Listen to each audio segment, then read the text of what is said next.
que no se toma, las instituciones han jugado un papel importantísimo. Creo que ustedes ya llevaron historia de las instituciones, ¿no? Ya llevaron ustedes ese curso. 1 y 2 hemos llevado ya. Ya llevaron uno. Entonces hay cosas que todavía, supongo que hacen un recorrido muy largo, pero algunos detalles todavía faltan, pues, porque un ciclo no basta, ¿no? Yo creo que uno se tiene que retroalimentarse de lo que ya uno ha aprendido. Y han visto las instituciones virreinales y las instituciones republicanas, y las instituciones sirven para, son parte del Estado. O sea, en la sociedad, en principio existe la idea de hacer política, luego formar sociedades, y las sociedades forman un Estado, alguien que lo gobierne. Profesor, entonces sí, dijo que lo que íbamos a ver hoy día iba a ser de Grecia y Roma, ¿no? Grecia nada más. Solo Grecia. Vamos a hacer una pausa porque Grecia es importantísimo. Sé que las anteriores juntaban, pero no, por lo parecido, pero en el archivo es una cosa totalmente diferente. Tienen que ver las cosas. Grecia es un tema muy diferente. Tiene mucha influencia por el movimiento neoclásico en el Perú. ¿Ya? El neoclásico es el movimiento de la ilustración, del pensamiento ilustrado. Buenos días, ¿cómo están con todos los que mandan en chat? Va a influenciar mucho en la mentalidad de los personajes, y los archivos van a tener ese concepto del arte griego. Vamos a ver cómo es eso. Cuando yo le decía volviendo al tema de las instituciones tienden a consagrar no solamente un tipo de gobierno, sino que sí, el rey es el poder absoluto, también un gusto artístico o una concepción de clasificación artística determinada. Y entonces cuando ustedes ven la palabra arte, van a encontrar que lo pueden tener en sentido griego, en el sentido medieval y en el sentido ilustrado. Van a encontrar esos tres términos. Vamos a ver el concepto de arte, ¿ya? Manejado desde el punto de vista griego y que se ve en los documentos de los archivos. ¿Ya? Poco a poco vamos a ir trabajando esos conceptos. Entonces en los conceptos ustedes van a ver arte y ustedes inmediatamente van a pensar, arte es pintura, escultura. No es así. No es así. Esto tiene que ver con la forma de la influencia ideológica que jugó sobre todo el movimiento neoclásico acá. El neoclásico es el estilo artístico, pero el movimiento político es la Revolución Francesa, y el pensamiento filosófico es la Ilustración, y luego viene el neoclasicismo, que es neoclásico, una vuelta al mundo greco-romano. ¿Ya? Esa es la gran diferencia en la cual nosotros podemos establecer. Pero poco a poco, ¿no? Parece que lo que les digo puede ser abrumado, pero vamos a hacerlo bastante didáctico, ¿no? Para eso están llevando un curso de Historia del Arte, ¿no? No para que conozcan simplemente que la mano de las meninas, que el escorzo de Bernini. No. Acá van a encontrar de que la historia del arte es un documento histórico, y que a través de las imágenes y sus categorías se pueden entender los documentos que están en los archivos.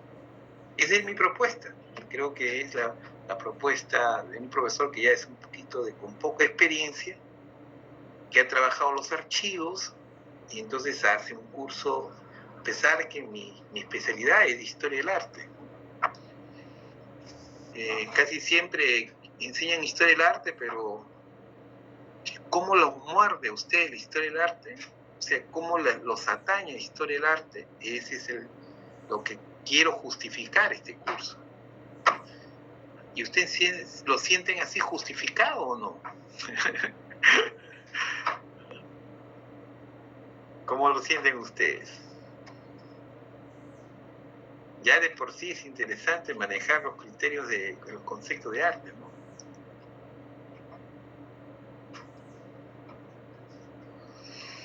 Hemos visto, por ejemplo, en la cultura, cómo hay signos, ¿no? Cómo hay esta cuestión de registrar siempre, ya sea en piedra, en arcilla, una serie de elementos que son...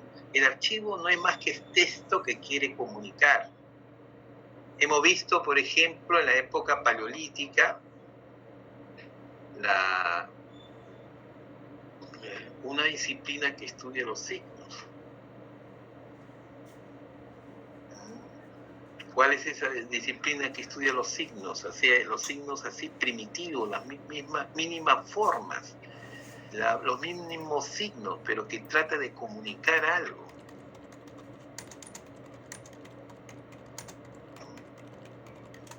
¿Cuál es?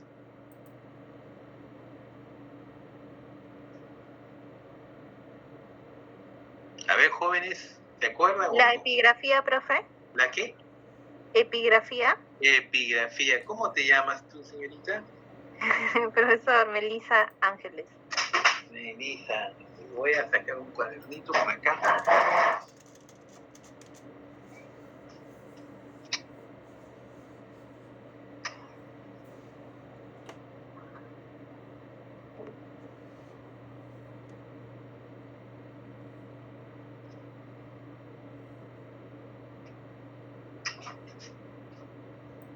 Tenía la lista, espera un momentito.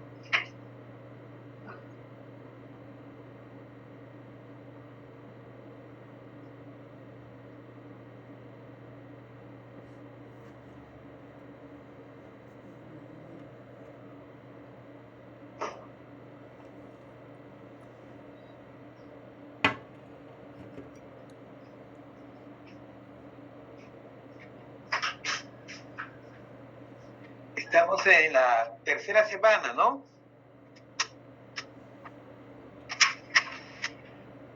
No, profe, esta es la cuarta semana. La cuarta semana. Melissa. Lo que pasa es que me he trasladado mi laptop de un lugar a otro y me olvidé mi folder.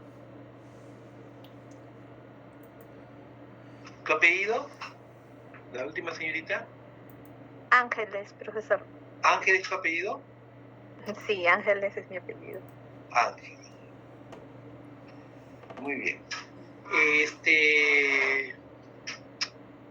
Efectivamente, pues, es la epigrafía, ¿no? Hay un montón de signos que lo podemos ver en estos petroglifos, en Checta, en Chanchán, encontramos acá en Chaclacayo, es muy cerca de Lima, en Chaclacayo, lo encontramos en Checta, que es en Santa Rosa de Quibes, lo encontramos. Es todo un campo que puede ser un campo de investigación para la epigrafía, que es una disciplina de la archivística. No se estudia acá, pero es todo un campo en el cual se debe desarrollar.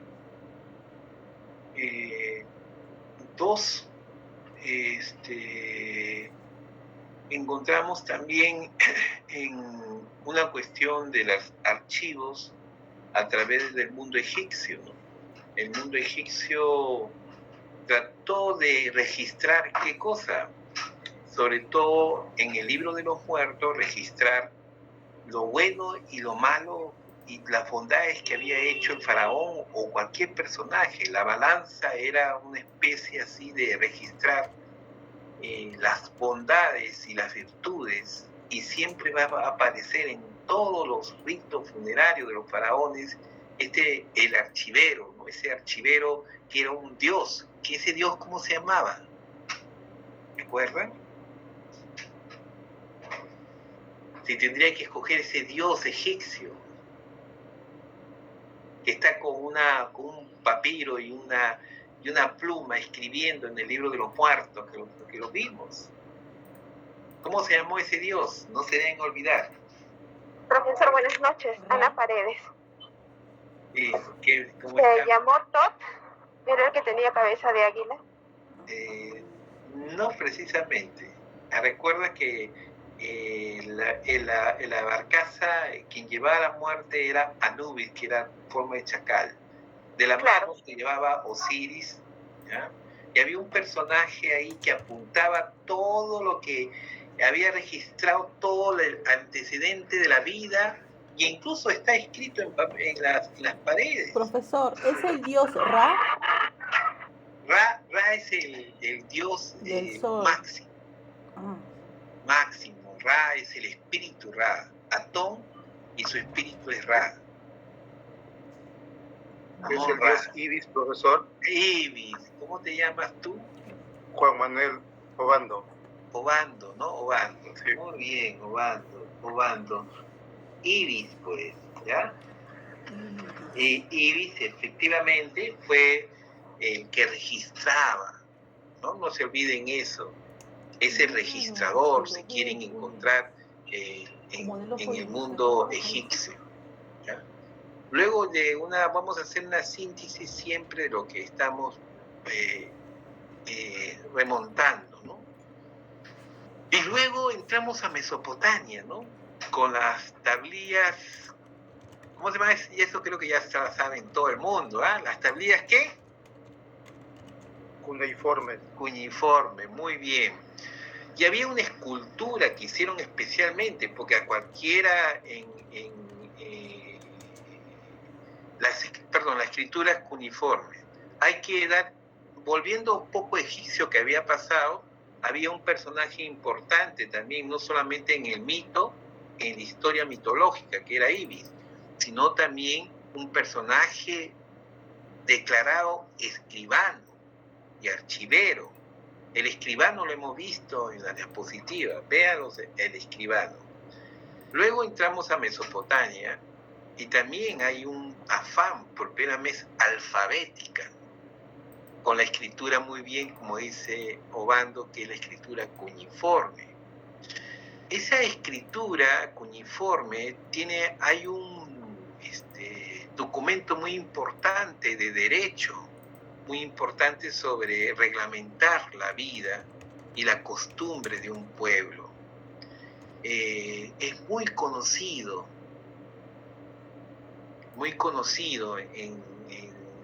no sé si es que ahora en los jóvenes, ¿no? Pero sí era, ¿cómo se llama el código de? Hammurabi. Hammurabi, muy bien. ¿Cómo te llamas? Melissa Gómez Ángeles. Melissa Ángeles, profe. Gómez no. Ya. Sí, Cone Ángeles. Ya, muy bien. El código Hammurabi, pues, donde se registró todas las cosas de las leyes, el ojo por ojo, el diente por diente, ahí está registrado, son registros históricos, ¿no? Entonces, como ven, siempre estamos viendo desde el punto de vista porque hay que tener en cuenta que en las sociedades tradicionales, en las antiguas civilizaciones como la Inca, como la Azteca, como la Maya, como la Mesopotamia, el arte estaba ligado al mito, a los dioses, a la forma de creación. El arte no era así como ir a una academia, el arte era tejer, era un oficio, el arte, una destreza. Aunque no era una simple experiencia, eso sí, no es una simple experiencia. En las sociedades tradicionales el arte está ligado a la concepción de los mitos. Ya hemos visto, por ejemplo, en egipcio cómo se explica el arte a través del mito, cómo se explicó la cruz de Ansata, el primer soplo, la momificación, el sarcófago para ver el rostro de la imagen. Todo eso se explica con el mito. El arte está ligado fundamentalmente al mito. No es como ahora entendemos que la creación y la novedad del artista, sino está íntimamente ligado al mito. Y entonces el escribano en el mundo egipcio está ligado al mito, que existía un escribano, pero su dios, la forma de deificarlo, era Ibis. También en las tablillas cuneiformes se dedicaban para los dioses, Eni, ¿no? También tenían sus dioses del mundo mesopotámico, ¿no? Y Enil, ¿no? Que era su dios máximo, tenía sus códigos también, su forma de los códigos. Y ahí está el código de Hammurabi. Siempre hay una relación directa con el mito. Y ahora vamos a ver el mundo griego. ¿De acuerdo? ¿Están de acuerdo cómo estamos llevando el curso o no? ¿Ah?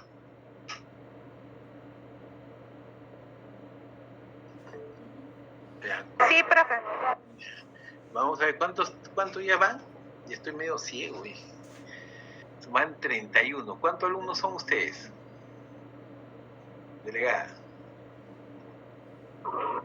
34, 35. Ya voy a comenzar. Son 6 y 16, ¿ya?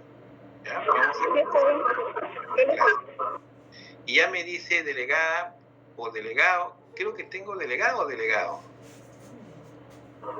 Delegado, profesor. Soy delegado. ¿Quién es mi delegado, no? ¿Quién es el delegado? ¿Delegada? Delegada, profe, ya él. Ya él. Muy bien. Ahora vamos a ver, pues, vamos a compartir. Luego pasaremos a asistencia. Vamos a comenzar y vamos a dar nuestro descanso también, porque es muy... Mire, el éxito, ya le he dicho, lo vuelvo a repetir, el éxito de la educación está cuando uno le toma gusto. Si no hay gusto, no hay preferencia, no hay fascinación por escucharlo, es un fracaso. Y me va a retroalimentar con ustedes cuando les parece que ya el curso les parece un poco aburrido. ¿Ya?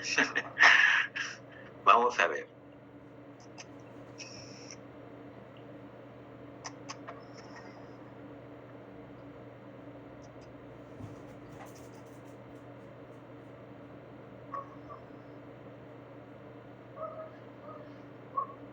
Esto lo voy a poner también en su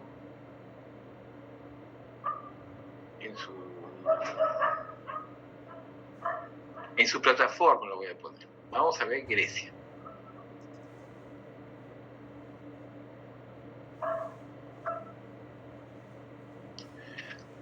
Vamos a hacer un recorrido. ¿Se acuerda cuando le dije que te podemos hacer un recorrido, no?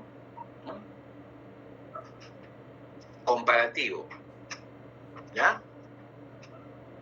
¿Me están escuchando? Sí, profesor. Ya, mire, hemos visto el arte rupestre, que es del paleolítico. Paleo significa antiguo, lítico, porque la construcción, su trabajo fundamentalmente son trabajos en piedra. Estamos hablando de 40.000 y 15.000 años de Cristo. Las representaciones de animales, fundamental, porque es un sistema de subsistencia, el registro de los animales. Pero nosotros también tenemos arte rupestre, también en las cuevas, pero estamos en una etapa no de cazadores, sino de neolítico, una etapa donde se domestican los animales, ya hay domesticación de los animales, ya no es simplemente caza, un sistema de domesticación e incluso de agricultura en el Perú. Estamos hablando de 8.000 años antes de Cristo. No son los 40.000 años antes de Cristo que tenía Europa, que se había concentrado todo en el centro de Europa, Francia y España. En cambio, nosotros tenemos arte rupestre, sí, pero periodo neolítico, ¿no? En donde hay la domesticación, las figuras ya no son de un observador, de un cazador, son más que todo simbólicas, muy esquemáticas. Y también hemos visto el arte griego, ¿no? El arte griego, egipcio, con la representación del obelisco, el bembén, la representación de esta pirámide, que es el bembén, la primera escultura egipcia que representa el rayo solar que cae sobre esa punta del bembén y por las vértices el rayo solar de Atón trae toda la tranquilidad. Esto, el mundo egipcio ha sido aludido constantemente, incluso en Roma, por el Vaticano. Incluso en el mundo romano ha tenido esa escultura que es una influencia egipcia. Y a su vez nosotros también hemos tenido influencia egipcia, ¿no? Esta influencia, la primera escultura de José de San Martín, ¿por dónde queda? ¿Ustedes lo ubican? Barranco. Barranco, muy bien. Barranco, este es Barranco, ¿ya? Van a Barranco, ven acá, José de San Martín, con la idea del obelisco como monumento conmemorativo, aquel que crea una sociedad pues ordenada. La alusión, el contenido es ese gran imperio que formó la cultura egipcia, ¿no? De la antigua cultura egipcia. También tenemos en el soldado desconocido, en Chorrillos, también este obelisco, que representa el símbolo pues del orden, de la tranquilidad, y lo utilizan mucho las fuerzas militares, ¿ya? El Napoleón fue el que mayormente utilizó. Recuerden que Napoleón fue un gran invasor de Egipto. Se llevó casi gran parte de los monumentos egipcios. Y con ello no solamente se robó, sino se apropió de la cultura, de la simbología egipcia, y convirtió a los héroes nacionales, a los monumentos conmemorativos, en esto de los obeliscos. ¿Qué les parece? Y acá en el Perú todavía se sigue utilizando. Acá Mesopotamia, la bóveda sumeria, ¿no? Esta bóveda que representa el cielo. Recuerden que Sumeria nos transmitió en la cultura cristiana esto del cielo y la tierra, hemos visto. Y acá en la iglesia de San Francisco también utilizan las bóvedas, la catedral usa la bóveda, la Merced utiliza la bóveda, ese sistema abovedado que representa también el cielo. Que es muy interesante. Recuerda que la gran tradición de los cristianos católicos españoles era la influencia árabe. Esto eran como las mezquitas. Estos son tratados, las mezquitas, el arte de la mezquita, este arte de la geometrización, ¿no? Esos elementos geometrizados viene del mundo árabe. Es influencia de árabe, que los cristianos católicos lo asumieron como parte del rito cristiano, de las iglesias cristianas. Eso es lo que se llama el arte mudéjar. Y ahora, la influencia de la antigua Grecia. Las tres gracias. Esas tres gracias está acá muy cerca en el cercado de Lima. Igualmente desnudas como la ven acá, como la antigua. Primero vamos a ver la influencia de Grecia, ¿ya? De la antigua Grecia. 400 años antes de Cristo. ¿Lo han visto cerca? Por ahí, cerca de Lima. ¿Todos conocen Lima?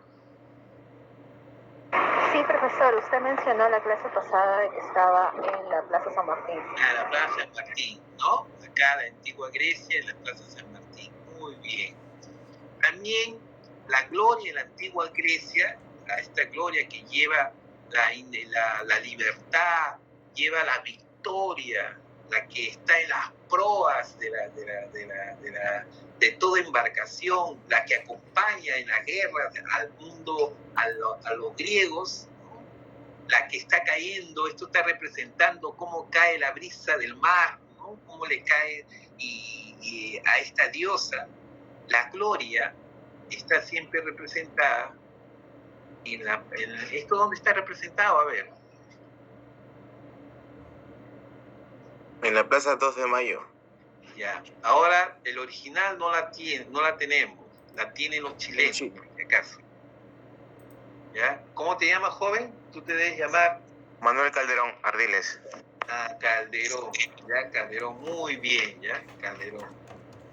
Como ven, los chilenos vinieron a saquear y saquearon esto que todavía no está devuelto, está en una de las plazas de 2 de Mayo. O sea, esta es una réplica. Lo demás de la Plaza 2 de Mayo sí, es una de las mejores esculturas de Lima. Esto fue un concurso público en París, en 1871, se presentaron grandes artistas. Eso fue en el año 60, después de la Guerra 2 de Mayo, en el año 73, y recién en el 74, 76 se instaló acá en Lima.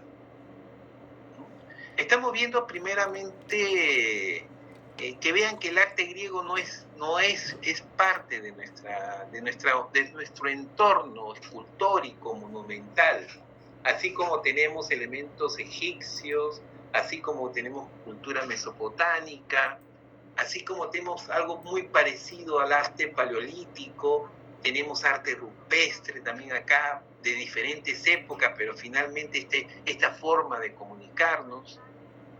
Y en nuestro escudo nacional está el mundo griego. ¿Alguien sabe?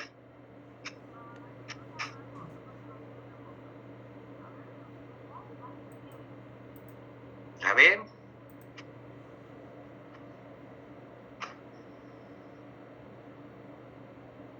A ver, ¿quién sabe? Es una pregunta que siempre hago.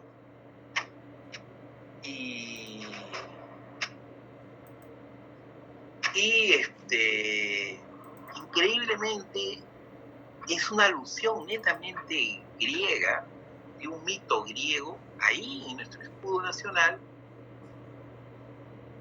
pero que con el tiempo se ha ido desconociendo.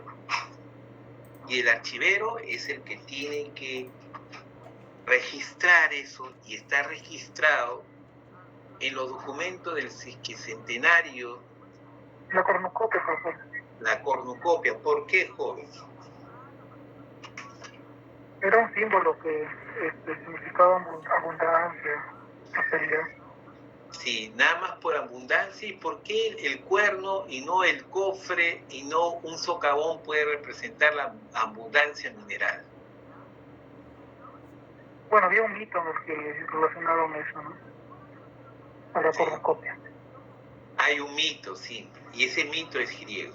Bueno, el movimiento ilustrado, como lo vamos a ver posteriormente, la revolución de nuestra independencia, no es solamente la declaración de nuestra independencia, lleva también un pensamiento que se llama el pensamiento ilustrado. El pensamiento ilustrado tiene tres vertientes, tiene tres vertientes. El gusto, ¿ya?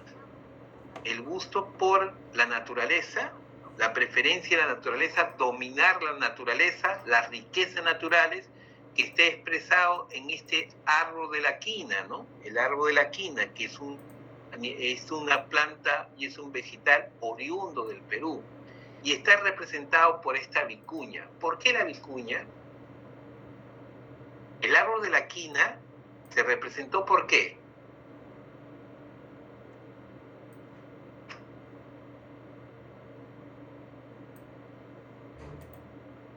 A ver, ¿qué papel jugó importante la quina? ¿Se acuerdan? La chinchona, que la llamaban antes, la molécula de la chinchona, que se descubrió en una revista científica en la época de del siglo XVIII y siglo XIX, una revista científica, llamada, en los archivos, ¿cómo se llama eso? Porque es parte de los archivos, ¿eh? Documento de archivo.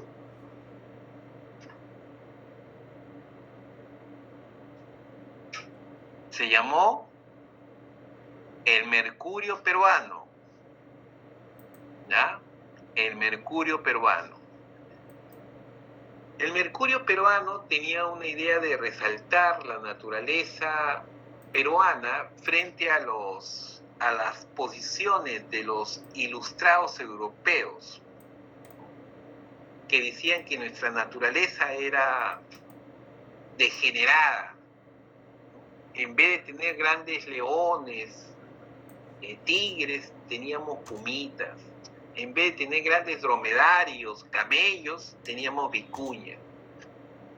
Y ahí es que cuando la respuesta de Hipólito Unanue y de algunos científicos de la época le respondieron que sí teníamos unas bondades que podíamos brindar a nivel mundial, que es casualmente esta molécula de la molécula de la quina, que servía para curar infecciones como el paludismo, ¿no? Que mataron a miles y a miles, pero con este árbol de la quina pudieron recuperarse miles de europeos, cientos de miles de europeos. Las enfermedades en Europa, como hemos pasado el COVID y ha sido difícil, pero digamos como coloquialmente se dice, estas epidemias que hemos tenido es un pan chancay frente a lo que tenían los europeos constantemente, recordando que los europeos no tenían muy buena higiene, los europeos. Los últimamente han adquirido una higiene, pero toda la Edad Media, siglo XVII y siglo XVIII, el pueblo se bañaba al año 10 veces o 12 veces o algunos 5 veces. No era una población general y no había en todas partes un sistema de desagüe y había mucha población.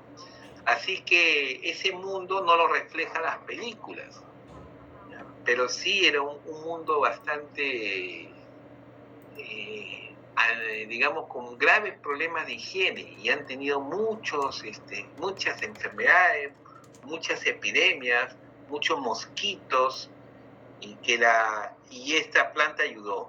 Igual, cuando se presentó la vicuña, habló sobre la fibra de la tela, de la lana que producía la vicuña. Entonces, el pensamiento ilustrado tiene un énfasis en la naturaleza, otra al héroe nacional. Recuerden qué es esto, jóvenes. ¿Qué es?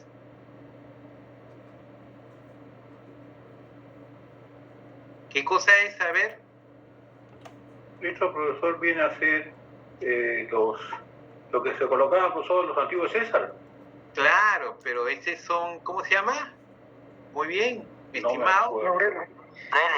Laurel. ¿Cómo te llamas, el último joven? Miguel Córdoba. El último joven que participó. Miguel Córdoba. Miguel Córdoba, ¿ya?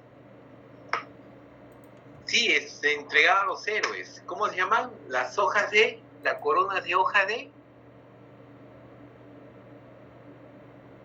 laurel, profesor. de laurel. ¿Cómo te llamas? Tú eres ser Ángeles, ¿no? ¿O no me No, equivoco? soy tirado, profesor. Tirado, muy bien, tirado. Profesor, pero esto mayormente se hizo de relevancia, profesor, el Imperio Romano, profesor. Ah, claro, de hecho. Con César, profesor. Claro, pero recuerda que los romanos tomaron del mundo griego. Lógico, profesor. Sí, sí lo tengo entendido. Todo La eso mejor cultura fue la griega, profesor. Sí, fue gran parte de toda la cultura. Y además el mito se trata de una cosa bien interesante para las damas, ¿no? Se trata de que cómo fue que se convirtió eso en una corona para los héroes nacionales, ¿no? Para los héroes de la patria. Se trata que en el jardín donde estaban las ninfas había los sátiros, y siempre estas ninfas corrían. Había una ninfa muy conocida que se llamaba Daphne. Incluso hay muchas chicas que se llaman Daphne actualmente. Y Daphne era una ninfa muy inquieta y muy bella, que siempre estaban deseosos los sátiros, que siempre estaban con el falo ahí al descubierto, pero que nunca obtenían a las ninfas. Pero hubo un dios que sí se interesó por Daphne, ¿no? Un ratito, por favor.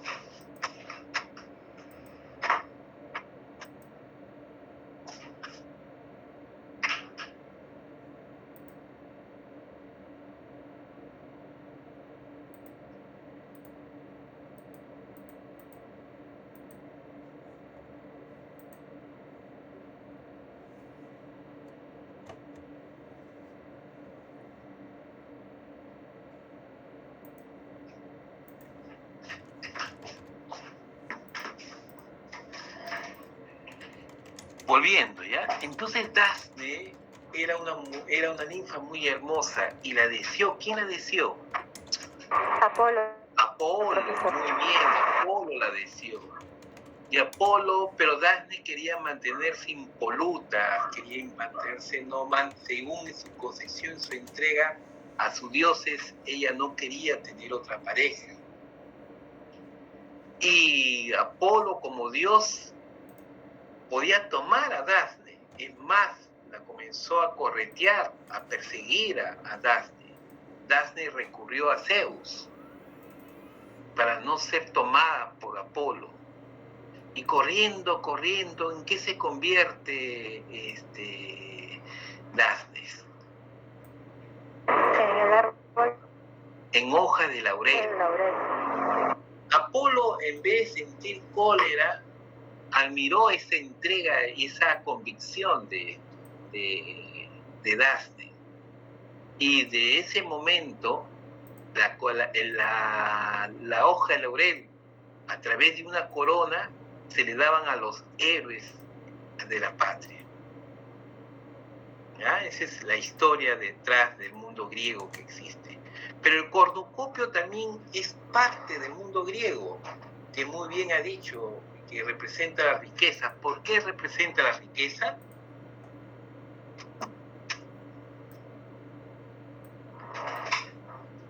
Representa la riqueza porque Zeus tenía una mascota. ¿Cómo se llama esa mascota, esa cabra? Amaltea. ¿Ya? La cabra Amaltea. Y había un niño muy inquieto y aguerrido, violento, guerrero. ¿Cómo se llamó ese niño? Dios, era un dios. El dios de la guerra del mundo griego, ¿cómo se llamaba? Ares. Ares, posteriormente conocido como Marte, ¿no? ¿Ya? Ares. En el mundo romano. Ares o Marte, ¿ya? Le golpeó el cuerno a la pobre Amaltea, y como vino de Leidos, del Olimpo, y cayó al firmamento, cayó en abundancia. Y cae en abundancia en minerales o en flores y frutos. Por eso que en los archivos ustedes van a encontrar figuras y símbolos del cornucopio. No siempre en el contexto del escudo, sino van a encontrar una simbología en el archivo. Van a encontrar, por ejemplo, un cornucopio y va a representar abundancia, ya sea mineral, de frutos y flores. ¿De acuerdo, jóvenes, mis estimados? ¿Ah? ¿Sí? Vamos aprendiendo poco a poco también la simbología, que es muy importante, que se encuentra constantemente en los archivos históricos. acuerdo? Ya. Ahora vamos a entrar a la parte de la Grecia actual. ¿Dónde está Grecia? ¿Dónde la encontramos? Ya los helenos desaparecieron, así como los egipcios desaparecieron, los helenos desaparecieron, se dispersaron y mayormente vinieron el mundo musulmán, el mundo, otra sociedad, no parte de la cultura. ¿Me están escuchando? ¿Sí? Sí, señor, profesor, parte de la cultura. Ya. Sí, profesor. Ya, miren, Grecia esto era antes la Creta. Ahora Heraclión, esa es la parte de la capital, esta era la isla de Creta. Acá hay muchas islas, en esta isla de Egeo, eran las islas Cícladas, ¿no? Ahora llamado Isla del Egeo. Atenas, y es un nombre de la antigua capital de Grecia.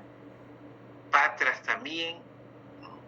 Y acá al norte tiene Albania, tiene a Bulgaria, más allá tiene a Turquía, por allá está Turquía, o sea que era un lugar muy estratégico. Por una parte tenía acá a los latinos, a toda la cultura latina. Por el otro lado tenía a Egipto con la cultura africana de los egipcios, y bueno, todas las culturas bárbaras también contribuyeron, ¿no? O sea que es un lugar de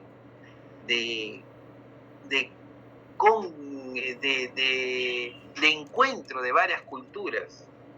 Digamos, no es el centro geográfico, pero sí es el centro de la confluencia de varias culturas, tanto egipcios vas a encontrar en Grecia, grupos de egipcios, grupos de las culturas mesopotámicas del cercano oriente, grupo de los latinos, sanitas, de la cultura andina. O sea que Grecia no nació de la nada. Las culturas más aisladas son las culturas que han quedado en la edad de piedra. Ejemplo, todo un continente como el continente australiano. Al no tener contacto por su aislamiento con las demás culturas, pues quedaron en un estado de poco desarrollo, digamos, cultural, ¿no? Algunos ni siquiera conocieron la agricultura, ¿no? ni el tejido en su máxima expresión. Pero aquellas culturas que tienen mucho contacto, mucha relación con los demás pueblos, son las que se desarrollan más, las grandes civilizaciones. Mientras menos contacto, el atraso a una cultura, y eso lo podemos decir actualmente, te tiendes a aislar, no hay contacto, no hay comunicación, no hay intercambio, pues tu cultura se comienza a reducir. No sé si qué tanto la máquina de las computadoras van a poder librar, todos están volviendo a la cueva paleolítica. No sé si eso lo va a reemplazar esta socialización del hombre, no solamente a nivel de su comunidad, sino a nivel del mundo, que es necesario.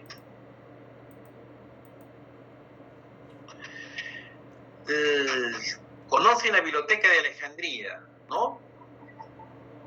¿Alguien sabe su historia de la Biblioteca de Alejandría? Profesor, ¿Sí? un poquito, ¿no, profesor? Según dice la historia que comenta, porque lo que no se ve no se cree, ¿no? Yo tengo ese principio, profesor.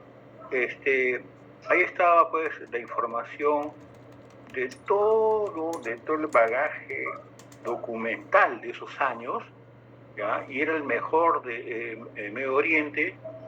Lamentablemente se quemó, profesor, fue quemado o se quemó, pero tenemos también referencia que Cleopatra era una de esas alumnas que hablaba como 14 idiomas de ese tiempo, y era pues una que traducía pues libros antiguos, y se reflejaba pues que era no solamente una reina, sino una experta en el arte, de también de conocer todo la historia antigua de Egipto, profesor. Eso es lo que tengo en referencia. No, está muy bien tus referencias, ¿no? En principio has destacado que no solamente era un centro de depósito de documentos, sino era un centro de educación también. Es decir, el archivo y la documentación ahora lo entendemos como un centro simplemente de depósito de documentos, cuando los archivos eran documentos que también servían para la educación del pueblo. Aparte de los libros, los archivos también se estudiaban. Y acá tienen los papiros. La forma como escribían los griegos habían tomado toda la herencia de los papiros de los egipcios. En papiro se escribía. El papel era el papiro y se traía gran parte de egipcio. Entonces miren este sistema de comunicación. Por otro lado, me parece interesante esta situación que nos pone como papel educativo, pero comencemos a romper algunos mitos, ¿no? Algunas historias que nos enseñan, sobre todo de Alejandro Magno. En la película de Alejandro Magno, ¿qué ven? A un Alejandro Magno guerrero, a un Alejandro Magno que se enamora de su amigo, un Alejandro Magno que es un temerario, un Alejandro Magno que se enamora exóticamente de una egipcia, y creo que no es la verdadera representación de Alejandro Magno. Como muy bien dice su compañero, así como Cleopatra,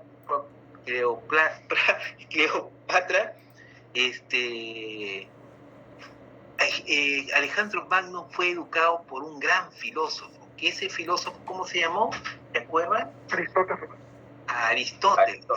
Aristóteles fue quien lo enseñó, y fue fundamental, ¿no? Porque él, que era provinciano macedonio, importante por su herencia, porque no era griego así como los ciudadanos griegos, ¿no?, de Atenas, quiso hacer una magna Grecia en África, cuando llegó hasta Egipto. Pero lo primero que hizo, y la característica de Alejandro Magno, y tuvo que volar la cabeza de sus 50 capitanes que estaban ahí, porque toda guerra era un saqueo terrible. Y lo que hizo Alejandro Magno y lo que dispuso, ¿qué es lo que dispuso? Que nadie tocara el patrimonio de egipcio, que nadie tocara ningún monumento egipcio, y que no se destruyera toda esta dinastía egipcia. Eso trajo mucha cólera a algunos capitanes que querían saquear y llevárselo, el oro y todas las riquezas, las piedras preciosas que se encontraban en Egipcio. Y Alejandro Magno le dijo que no.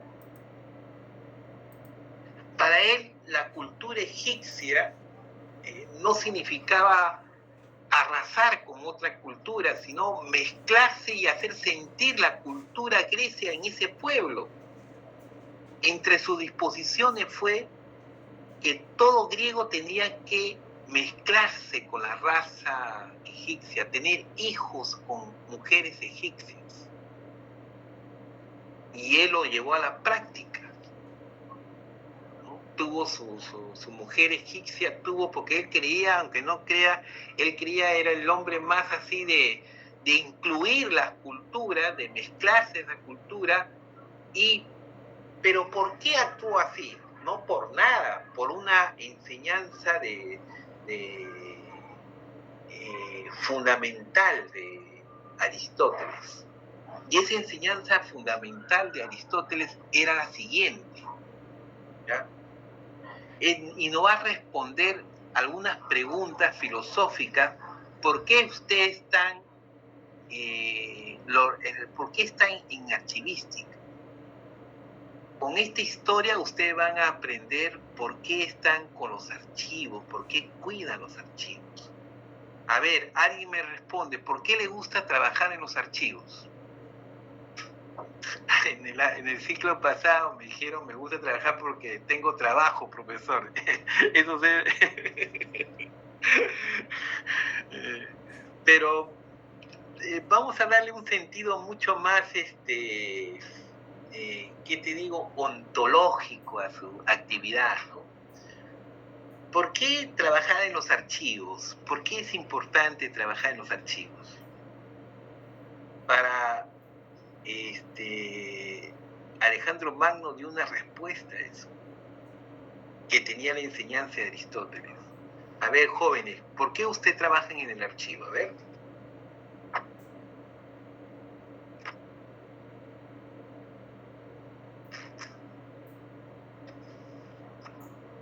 ¿Alguien me puede decir?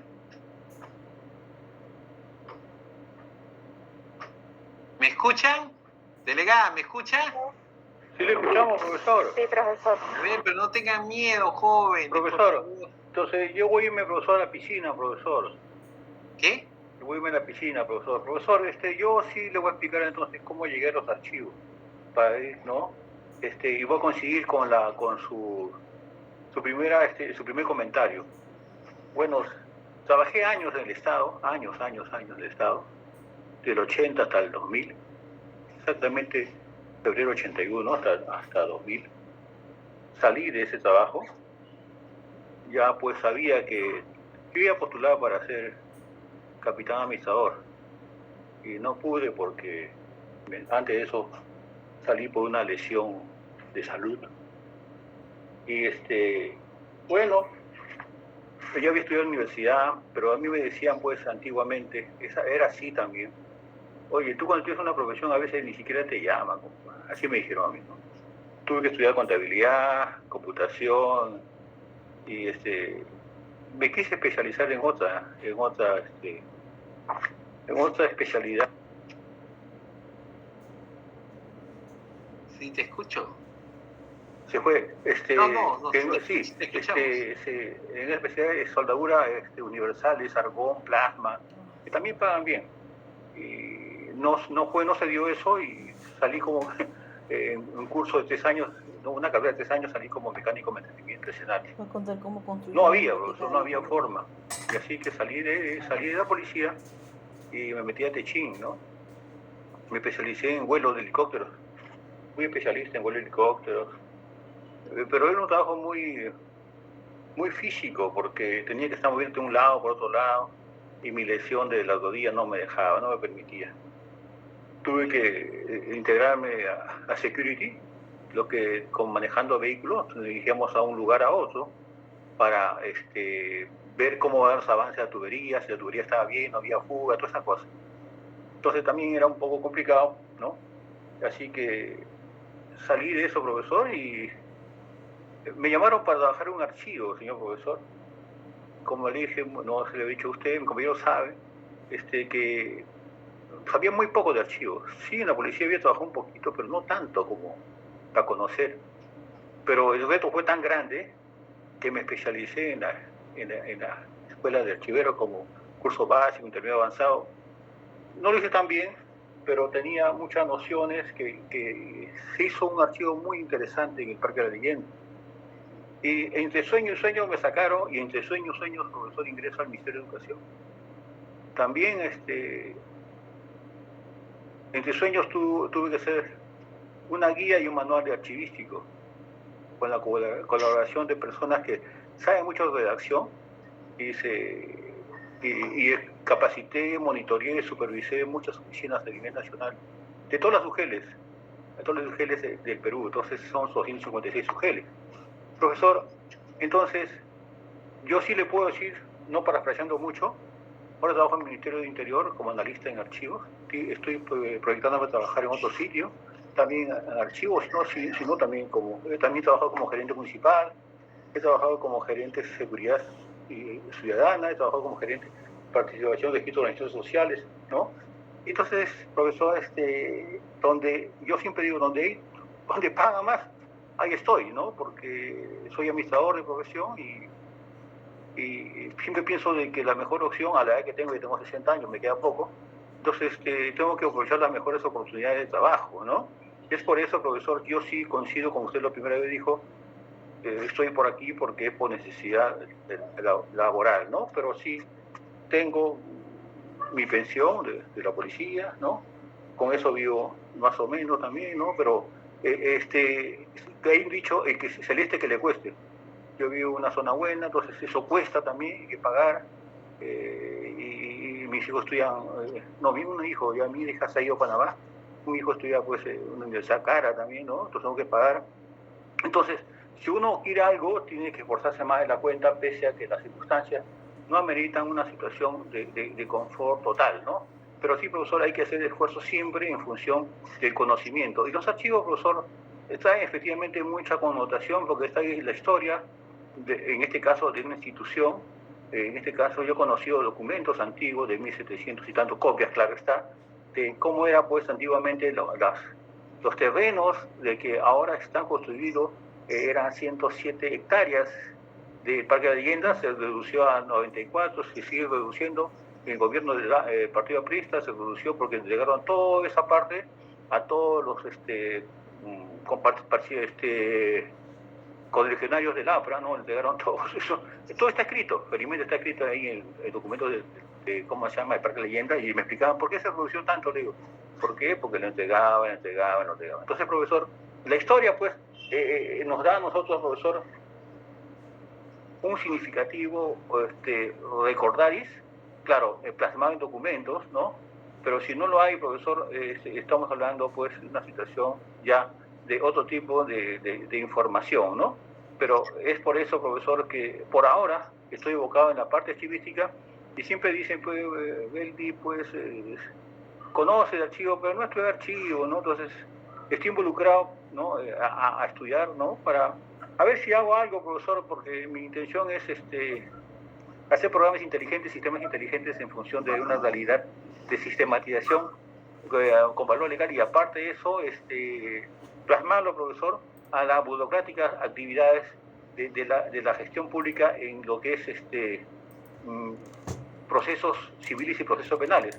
También este año acabo de Derecho, entonces, y es por eso que ya estoy plasmado, ya estoy decidido, pues ya lo tengo claro, de que tengo que aportar esto, si no, profesor, voy a escribir un libro, voy a dejarlo en Indecopy para que lo tomen como referencia, pese a que la Universidad de Salamanca recién ha sacado un curso de inteligencia, de Derecho y la inteligencia artificial.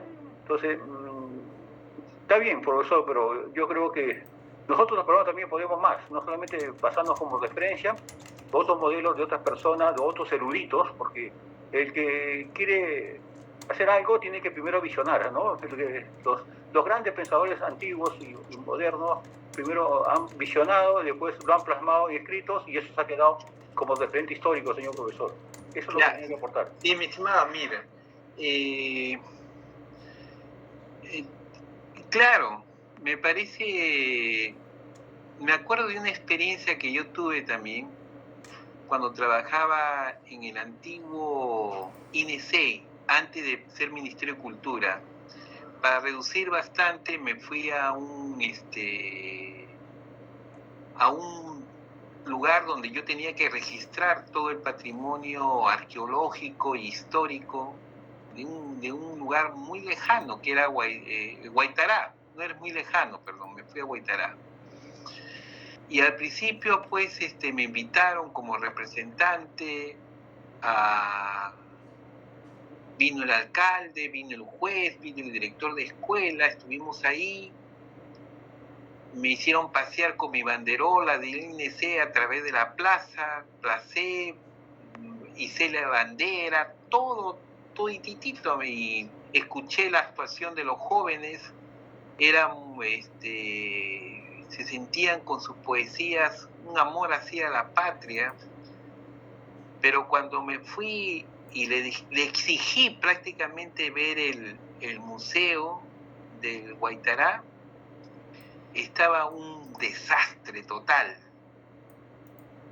Y yo me hice una pregunta total, ¿no? O sea, una pregunta. ¿Por qué ese patrimonio está totalmente abandonado a pesar que retóricamente la gente dice que es muy lindo, muy hermoso, es parte de nuestra historia? Porque simplemente el patrimonio no le sirve de nada a esa sociedad, no le es útil.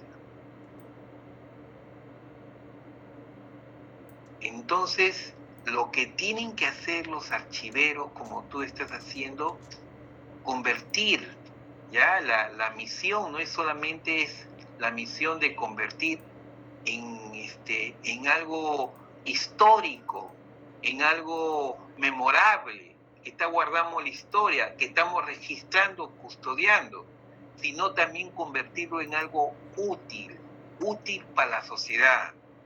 Y para Alejandro Magno, guardar los archivos en la que es Alejandría era útil. ¿Y sabes por qué? Porque pensaba en lo siguiente, ¿ya? La utilidad que tenía el guardar los archivos.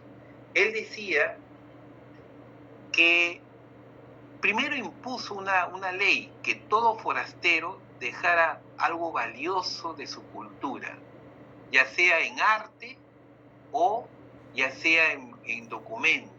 Tenía que dejar alguna cosa a la antigua Alejandría. La de arte se guardaba en el museión, de ahí viene la palabra museo, todos los objetos de arte. Y la biblioteca guardaba los papiros y los documentos. Eso es lo que guardaba fundamentalmente. Y todos tenían que dejar. ¿Pero para qué decía guardar de todas las culturas? Se guardaba todas las culturas porque tenía una misión. Si uno conocía la historia y la belleza de un pueblo,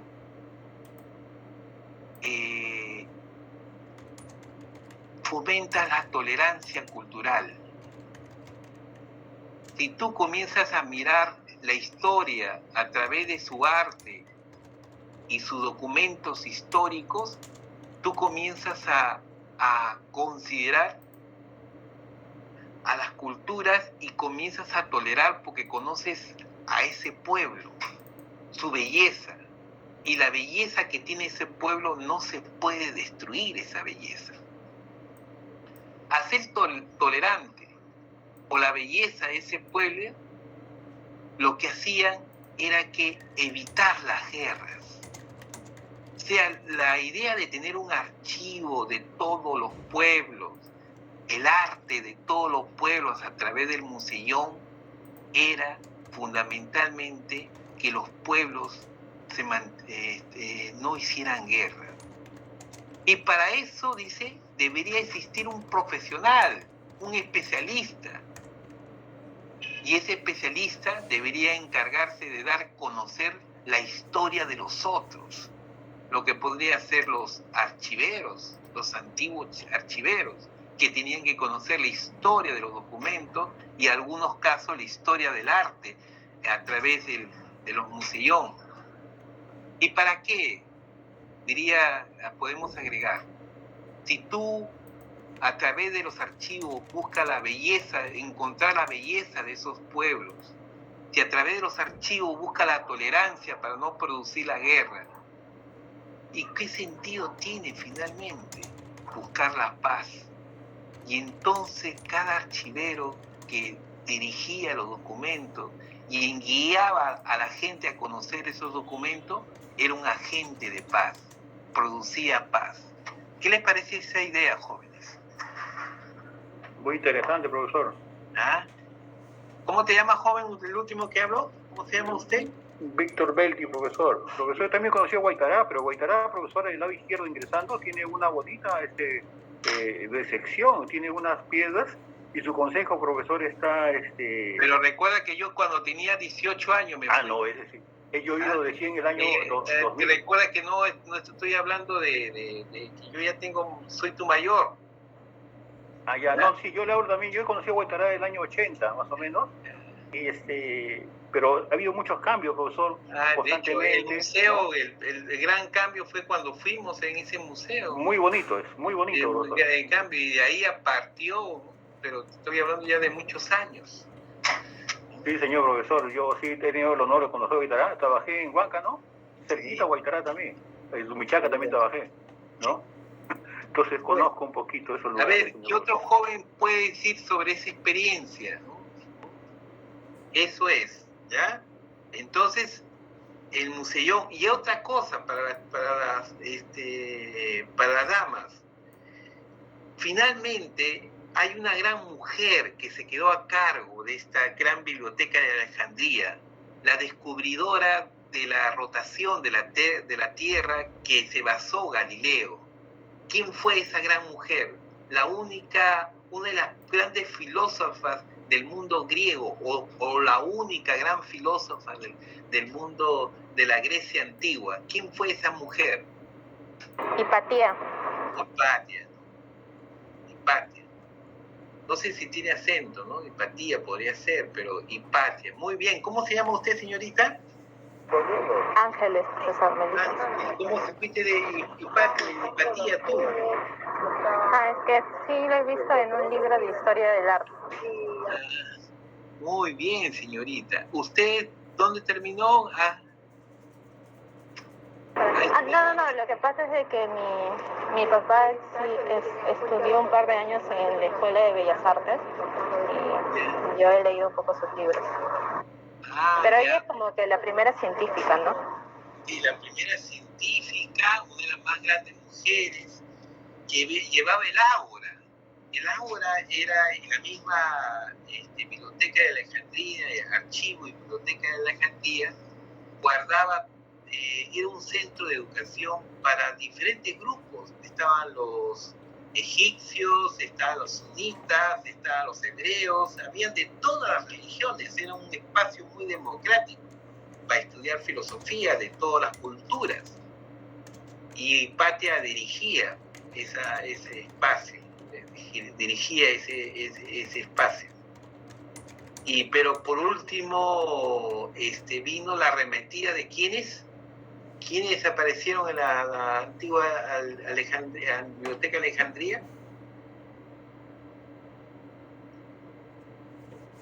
El fundamentalismo religioso. ¿Y qué fundamentalismo religioso? O sea, cuando le hablo de fundamentalismo, es el radicalismo religioso. ¿De quiénes?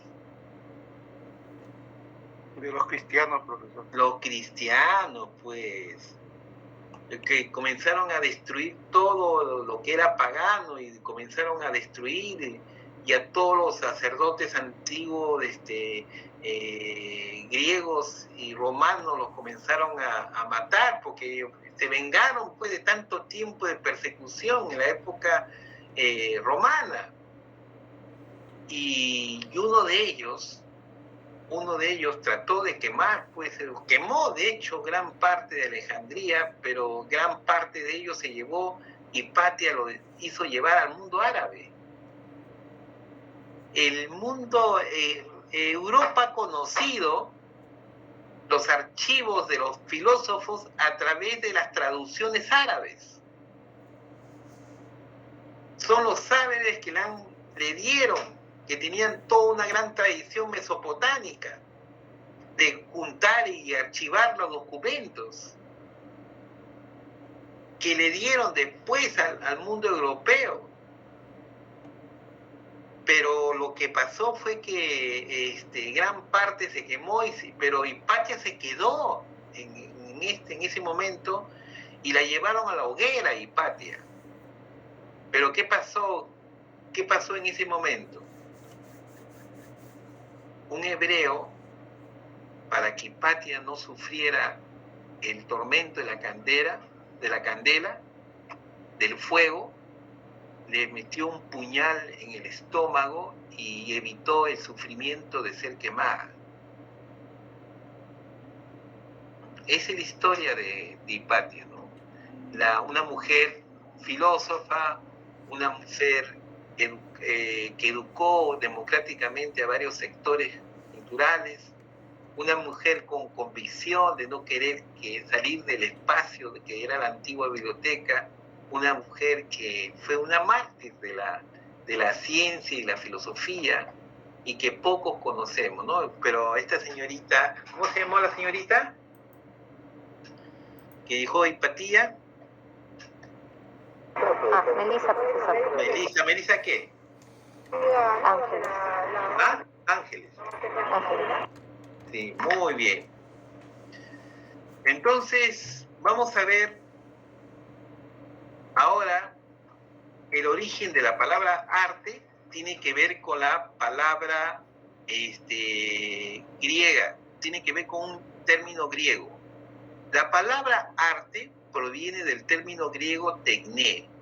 ¿Qué es tecné? Acá me faltó poner, entre paréntesis, por favor, vamos a poner que es tecné.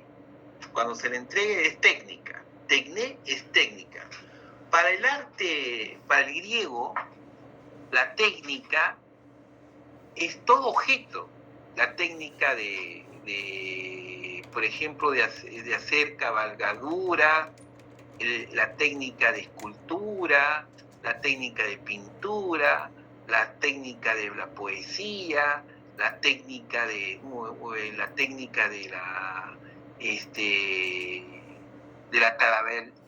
ser talabardero, o sea, que maneja los cueros, la técnica de la metalurgia, la técnica del tejido. Era amplio, todo lo que era técnica.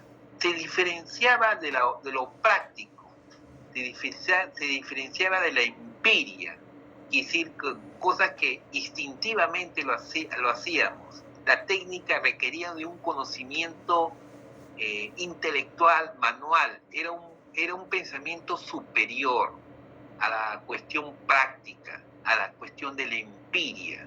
La técnica requería un conocimiento previo para hacer un objeto. Por ejemplo, para hacer las espadas, para hacer las cabalgatas que se hacen en los jinetes. Hasta el arte de amar era parte del tecné. En latín, la palabra tecne se convirtió en ars, y en castellano se llama arte. ¿Y para qué nos sirven todos estos términos? En los archivos pueden encontrar la utilización de este término en el sentido griego, esto es como técnica, no como bellas artes, como ahora lo entendemos. No como ahora, por ejemplo, la señorita ha ido, mi papá estudió en la Escuela de Bellas Artes, y ahí ¿qué se enseña? Escultura, pintura, grabado, ese tipo de clases. Artes plásticas. Artes plásticas, las artes plásticas. Pero las artes plásticas no son todas las artes plásticas. Es decir, tiene la pintura, la escultura, el dibujo, el grabado, y pare, ya no hay más. Pero lo que es tejido y lo que es alfarería no está dentro del campo de la clasificación de las bellas artes. Eso viene posterior. Y el término de arte como técnica, y van a utilizar la palabra arte, es muy utilizado en el siglo XIX. Y entonces van a encontrar en Mariano Eduardo de Rivero, en Antigüedades Peruanas, van a encontrar arte peruano. Pero no en el sentido estético, sino tecnológico. La palabra arte la van a encontrar al arte del albañil, el arte del carpintero. Ese es el término. Recuerden que el siglo XIX estuvo influenciado por el pensamiento ilustrado, y el pensamiento ilustrado trajo el movimiento neoclásico. Así que cuando encuentren la palabra arte en el archivo, en el siglo XIX, algunos lo van a utilizar en el sentido griego, como una simple técnica, no a nivel estético, no a nivel del concepto de belleza que nosotros manejamos. ¿De acuerdo? ¿Ha sido entendido ese término o no? ¿Sí, jóvenes? Profesor, disculpe, ¿podría repetirlo, por favor? Lo repito, cuando no se entiende, lo repito, miren. La palabra arte proviene del término tecné griego. Tecné, ¿qué significa? Técnica. El tecné, cuando pasa al mundo latino, o sea, pasa al mundo romano, se convierte en latín ars. Y en castellano significa arte. Eso es, de ahí proviene. Pero, ¿para qué queremos aprender ese término? Porque en los archivos históricos en el Perú van a encontrar la palabra arte, es posible que encuentren la palabra arte en el siglo XIX como criterio de arte, como técnica, como una técnica, como trabajo manual. Es así que, por ejemplo, hay un libro o unos archivos de Manuel Eduardo de Rivero y Ustariz, no Estarín, sino con X, lo voy a corregir, Antigüedades Peruanas, que se refiere a la cerámica, a la metalurgia, pero no en el sentido estético de belleza, sino como técnica. La técnica de pintar la tela, la técnica de la soldadura en el mundo prehispánico, la técnica de no utilizar tornos, sino el paletas para hacer el torno. Todo es un tratado tecnológico. En el siglo XIX la palabra arte, cuando encuentran ese término, puede estar ligado al término griego. Entonces hay que tener cuidado en ese sentido, ¿ya? Sobre todo en el siglo XIX. ¿Se entendió o no ahora, jóvenes? ¿Sí? ¿Qué dice Ángeles? ¿Se entendió o no? Sí, profesor. Obando, ¿qué dice? ¿Se entendió o no? Sí, profesor. Sí, Calderón, ¿se entendió o no? ¿Sí? ¿Se entendió? ¿Alguien no ha entendido? ¿Me puede, para repetirlo y hacerlo más didáctico?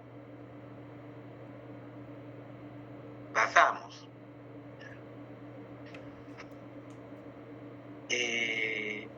A ver, ¿cuánto falta?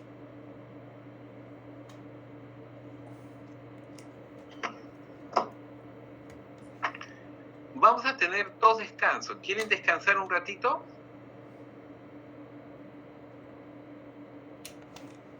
Profesor, disculpe, también recordarle que aún no ha pasado lista. Ah, vamos a pasar lista, ¿ya? Vamos a pasar lista. Vamos a pasar lista.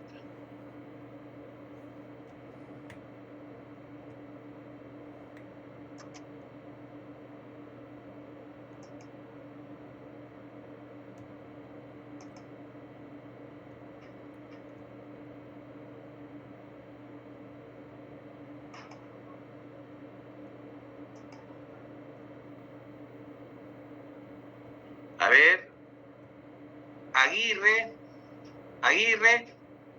Profesor, buenas noches, presente. Aguirre, presente. Agurto, Presente, profesor. Buenas noches. ¿entendiste Agurto o no, mi estimado? ¿Sí? ¿Estás apuntando o no? Sí, profesor.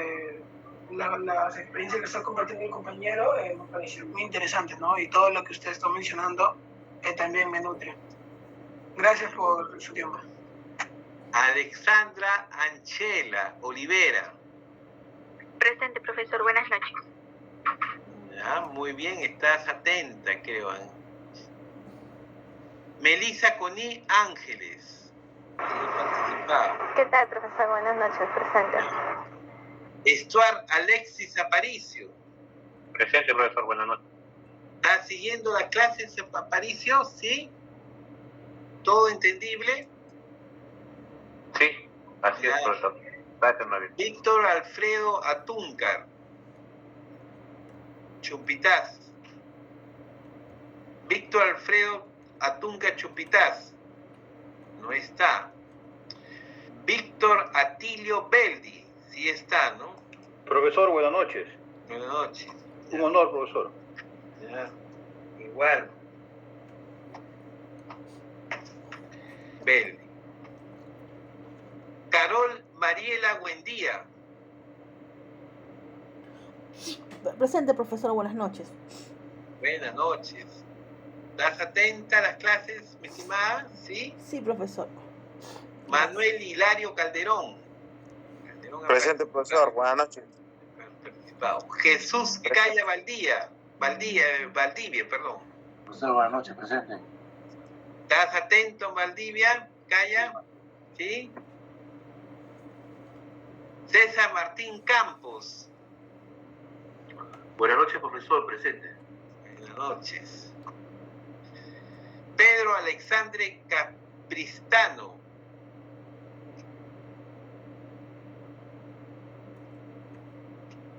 Ya, no está. Miguel Jesús Córdoba Cabello. Presente, profesor, buenas noches. Buenas noches. Muy bien. Carmen Espino Salazar. ¿Está o no Carmen Espino Salazar? No está Rocío. conectada, profesor. ¿Ah? No está conectada en la llamada. Rocío Lisset Gutiérrez. Buenas noches, profesor, presente. Buenas noches. John Gustavo Guamaní. Buenas noches, profesor, presente. Buenas noches. Gladys Leslie Lescano. Buenas noches, profesor, presente. Buenas noches. Yael Alexandra Mirano Ocaña. Presente, profesor. Buenas noches. Profesor, mi compañero Pedro Capristano está presente. Acaba de poner en el chat. Ya, Capristano. Capristano, ¿no? Ya, muy bien. Y quien no está presente es Carmen Espino, ¿no? No está conectada en la llamada. No está. Caterine Milagro Muñoz. Presente, profesor, buenas noches. Juan Manuel Obando. Buenas noches, profesor, presente. Buenas noches. Jonathan Pajuelo Aguirre. Presente, profesor, buenas noches. Buenas noches. Ana Sofía Paredes. Presente, profesor, buenas noches. Buenas noches. Gerson Javier Parodi. Profesor, buenas noches, presente. Buenas noches, ¿cómo está? Florencio Ramos Pacheco. Presente, profesor. Buenas noches. Buenas noches. Matilde Ramos Quina. Matilde Ramos Quina. Profesor, ¿Qué cosa? presente, profesor, buenas noches. Buenas noches, señorita. Jorge Antonio Sarmiento.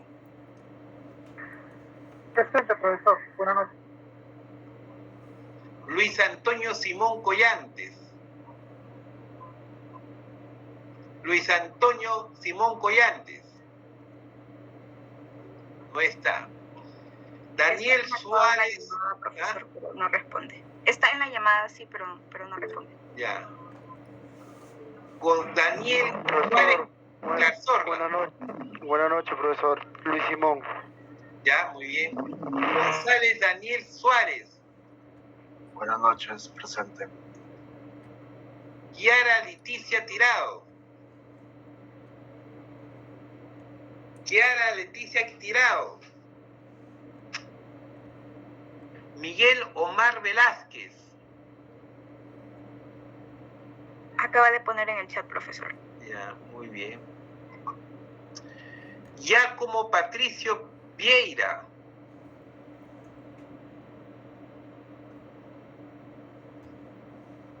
También acaba de poner en el chat, profesor. Ya. Alan Javier Zavala. Profesor, buenas noches, presente. Natalia Carol Sea. Profesor, buenas noches, presente. ¿Quién? ¿Tú eres? Natalia, Ya Sea. Leopoldo Sea. Roxana Marisol Zuni. Mi compañera se encuentra en el aeropuerto, profesor. No se ha podido conectar por lo que veo. Ya. ¿Cómo hacemos? ¿La ponemos presente? ¿Qué dice usted, delegada? No lo sé, profesor. No está presente, pues. No está en la llamada. Sí avisó que no iba a poder conectarse porque iba a estar en el aeropuerto. Ella está en el aeropuerto y no pueden conectarse.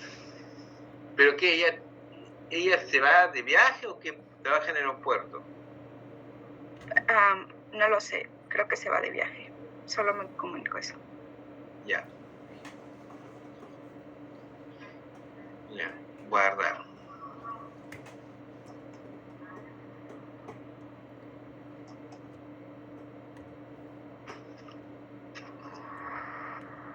Listo. Ahora sí.